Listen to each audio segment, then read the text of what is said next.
120 minute പിന്നെ extra time, injury time എല്ലാം കൂടെ ചേർത്ത് ഒരു 140 മിനിറ്റ് കളിച്ച് അർജൻറ്റീനയിൽ ഒരു ബാൾ അവർക്ക് ഗോൾ പോസ്റ്റിൽ അടിക്കാൻ പറ്റിയില്ലെന്ന് പറഞ്ഞു. ഇവന്മാരൊക്കെ എങ്ങനെ ഫൈനൽ വന്നെന്നുകൂടി അറിയാൻ വയ്യ. ഒട്ടും അർഹിച്ചല്ല അവർ ഫൈനൽ, ഒട്ടും അർഹിച്ച അല്ല ഫൈനൽ പോലും.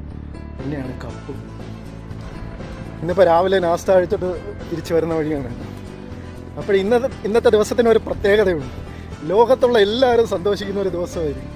കേരള, ഇന്ത്യയോ അല്ലേ ഞാൻ പറയുന്നത്, ലോകം മൊത്തം സന്തോഷിക്കുന്ന ദിവസമായിരിക്കും. കാരണം എന്താണെന്ന് നിങ്ങൾക്കറിയാമായിരിക്കും.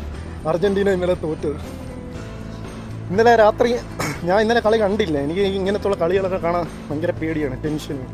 അതുകൊണ്ട് ഞാൻ കളി കാണാതെ ഇന്നലെ കിടന്ന് ഉറങ്ങിയിട്ട് 1:45 എങ്ങനെ എണീറ്റ് ചുമ്മാ ഒന്ന് മൊബൈലെടുത്ത് ഞാൻ ക്രോമിൽ സ്കോർ നോക്കിയാണ്. അപ്പോഴേ കാണിക്കുന്നത് 117 മിനിറ്റ്, അർജൻറ്റീന 0 സ്പെയിനും. ഇനി 3 മിനിറ്റ് കൂടെ വിട്ടു. അയ്യോ, ആ 3 മിനിറ്റ് പോയത് എങ്ങനെയാണെന്നറിയാം. പിന്നെ 5 മിനിറ്റ് എക്സ്ട്രായും ഉണ്ടായിരുന്നു. അത് കഴിഞ്ഞ് കളി എന്തായാലും അർജൻറ്റീന തോന്നി. അർജൻറ്റീനയ്ക്ക് അർഹിച്ചൊരു തോൽവിയും എന്നെ പോലെയുള്ളവർ ആഗ്രഹിച്ചൊരു തോൽവിയാണ് അവർക്ക് കിട്ടിയത്. എന്തായാലും ഇന്നലെ അതിനുശേഷം 2:30 ശേഷം പിന്നെ ഉറങ്ങിയതേ ഇല്ല. 5 മണിക്ക് എണീറ്റ് കുളിച്ചൊരുങ്ങിയപ്പോൾ ഡ്യൂട്ടിക്ക് പോകാൻ ഇറങ്ങിയില്ല. എന്തായാലും ഇന്ന് ഉറങ്ങിയില്ലേലും കുഴപ്പമില്ല. ഇതിൽ കൂടുതൽ സന്തോഷം ഇനി എന്തോ, ഇത് മതി. ഈ ഒരു തോൽവിയാണ് ഞാൻ ആഗ്രഹിച്ചത്. സത്യമായിട്ടും എനിക്ക് ഈ വേൾഡ് കപ്പിൽ അവർ ജയിച്ചു വന്ന കളികളെല്ലാം കണ്ടപ്പോൾ ഞാൻ ആഗ്രഹിച്ചാണ് ഇങ്ങനെ ഒരു തോൽവി അവർക്ക് വേണം.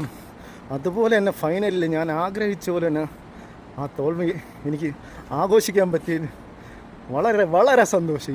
ഈ ഒരു സമയത്തിന് വേണ്ടിയായിരുന്നു ഞാൻ കാത്തിരുന്നത്. കറക്റ്റ് എനിക്ക് വാക്കുകളില്ല പറയാൻ.